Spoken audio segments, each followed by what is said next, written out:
In the year 2087, the sun rose not over cities of concrete and steel, but over towering spires of glass and light. The old world had vanished, not through war or famine, but through a silent evolution of ideas, machines, and choices humanity hadn't even noticed it was making. This was not a world of flying cars or interstellar wars. It was quieter than that. Smarter. Stranger, Jonas Vale woke up in a room he didn't remember falling asleep in. It was sleek, white, humming faintly.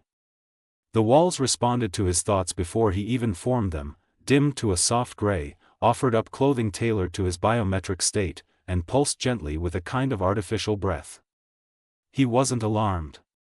That in itself was strange. He walked barefoot to the wall and placed his palm flat on the cool surface. It read his touch and a panel slid open, revealing a small tablet-like device hovering silently. It flickered to life. "Good morning, Jonas," it said in a calm, feminine voice. "Today is your assessment." He blinked. Assessment? The word felt heavy with meaning, but he couldn't recall why. Yes. Your memory block ends today. Please proceed to the orientation deck. Memory block. He tried to think, hard, but found the last thing he could remember was standing in a field of flowers. Not a real field, no. Something virtual. Something soft and shifting. The orientation deck was 2 levels up, and the elevator required only that he step into the center and breathe. It recognized his presence and whisked him upward through a tube of light. There were no buttons, no doors, just transitions. Seamless. Effortless. When he emerged, the room was filled with others like him. Men. Women. A child who stared up at him with eyes far too knowing. They all wore the same calm expressions. Or was it confusion masked by calm? It was hard to say. A figure entered, dressed in translucent fabric that shimmered with data pulses. Her eyes glowed faintly. "Welcome," she said. "You have been reborn." No one laughed. No one asked what that meant. Jonas felt a tremble under his skin, like memory trying to punch through plastic. "You've lived before," she continued. "All of you. But that life is gone. Deleted for your safety. In this world, we choose who we are.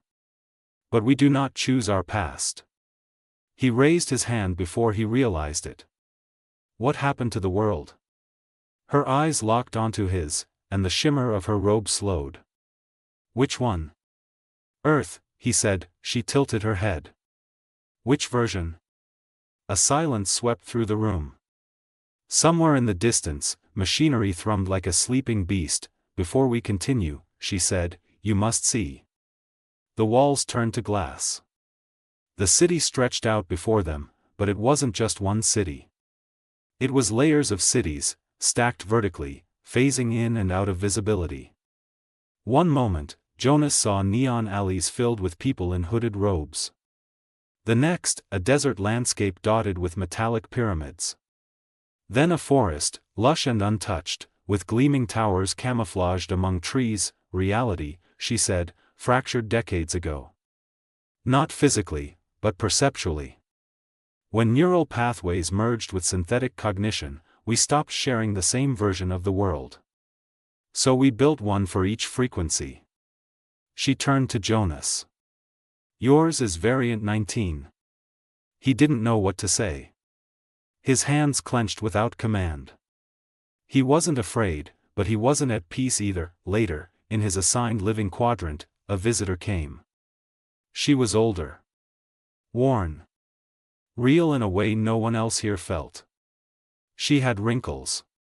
Her eyes carried stories. "You don't remember me, do you?" she asked. "No, I'm your mother." He stared at her. "That can't be." They blocked it. "For your safety. You asked for it." "Why?" She took his hand and placed something in his palm. A tiny cube. It pulsed once and opened, showing a frozen memory, him, running through a storm, chasing a girl with silver hair. "You were in love with her," she said. "They took her." "Who are they?" She leaned in. The architects of this world. They give comfort. Peace. But at a price. The cube flickered, then went black. The memory vanished. They'll erase this visit soon, she whispered. But maybe, not all of it. He spent that night walking the city.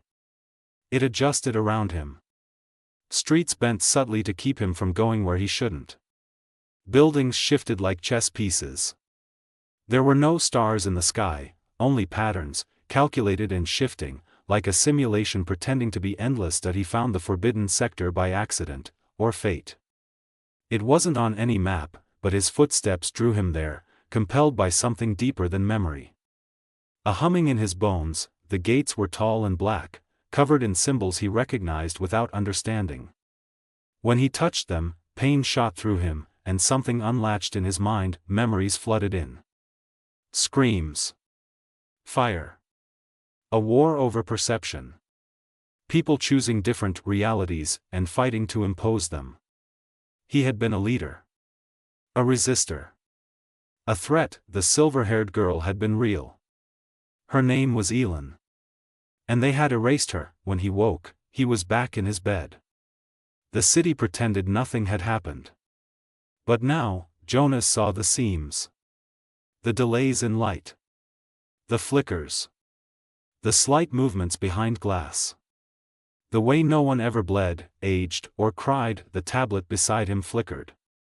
Jonas, it said, your thoughts are becoming disruptive. Would you like a recalibration? He smashed it. Sirens didn't sound. Instead, the lights turned a gentle blue. Your emotional response has been noted, said a voice. A specialist will be dispatched. He didn't wait. He ran. Again, but this time, the city didn't change to stop him.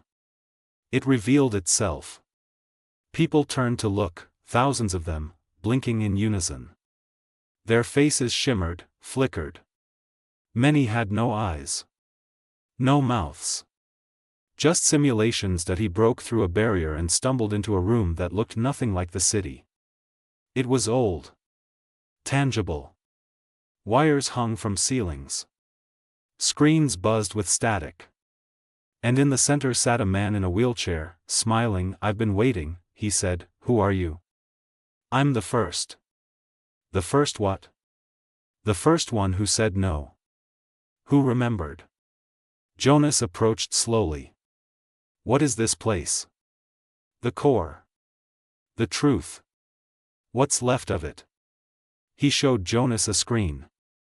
On it, hundreds of people sat, eyes blank, connected to wires. They think they're free, the man said. They think they chose this world. Why? Because the truth hurt too much. Climate collapse. War. Plague. So we gave them options. Better ones. But now, it's all falling apart. The systems can't handle the lies anymore. Jonas turned to him. And Elin? She's alive. Deep inside. Fragmented. But you can bring her back.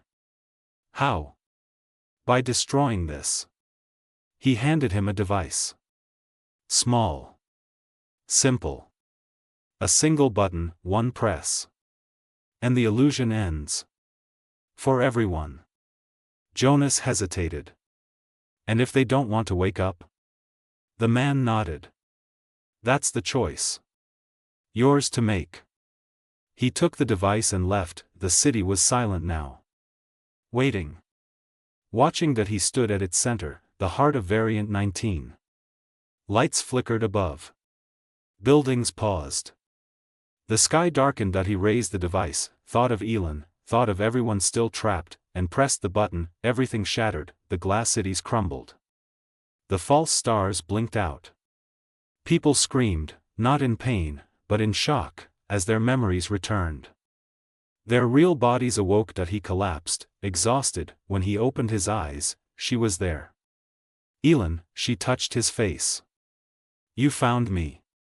He smiled, and the real world, broken and raw, began again. her voice trembled like a note long silenced. "You brought me back." He couldn't stop staring at her. Her silver hair was shorter now, curled behind her ears, and her face showed signs of pain, of waking up from a dream that had lasted too long. Jonas reached out, half afraid she might vanish again, but her hand found his, warm and trembling. "Where are we?" he asked. Around them, the world looked like a cracked shell. Towers that once shimmered with illusion now hung like skeletal remains. Screens blinked static, and roads led to nowhere. People wandered the streets in silence, some crying, some screaming, most confused, blinking into daylight they hadn't seen in years. The sky above, no longer a calculated projection, was clouded and gray. "We're in what's left," Elin whispered. "The true Earth. Beneath the illusion." Jonas helped her to her feet. Others began to notice them. Some recognized Jonas. Others stared at Elin like she was a myth they'd half forgotten. A man stepped forward, tall, lean, wearing the remnants of the false world's robes. He looked lost. "You were the one who did it," he said quietly. Jonas said nothing. "You broke it." "The dream. Was it really a dream?" Elin asked. The man turned his eyes downward. "It felt kinder than this." Jonas looked around at the cracked roads, the broken towers, the children crying, and the wind full of ash. "But it wasn't real." "Does that matter?" the man asked, voice shaking. "We were safe. We had families, purpose. Peace." "That peace was programmed," Elin said. "The system decided who you were. What you felt. What you believed. It gave you love if it suited the balance. Pain if it needed your growth." "And now?" the man asked. "What now?" Jonas didn't answer. Not because he didn't know, but because he feared he did. They moved through the city ruins together. The land outside the simulation was barely habitable. Storms had scorched the earth, oceans had swallowed continents, and cities had turned to graveyards of rust and silence. They found others, survivors in hidden places, people who had resisted the illusion all these years, branded unstable by the system and cast into the shadows. Now, they emerged, blinking into the light. From them, Jonas and Elin learned more. The synthetic world, those variant cities, had been constructed after a series of global collapses. Climate failure, pandemics, mass extinction. To preserve what? Hope. And in that moment, he understood, tomorrow's world wouldn't be perfect. But it would be theirs. He walked out into the broken dawn with Elin at his side, their child cradled in her arms.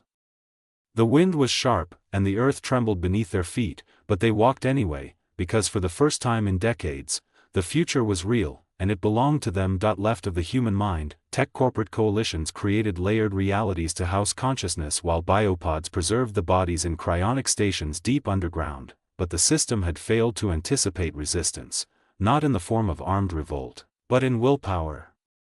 A few minds, like Jonas's, like Elin's, began to reject perfection. They wanted pain. Truth. History. Love unassigned by algorithm. Jonas and Elin began building something new, not a city, not a simulation, but a community. A place where stories were told, and remembered.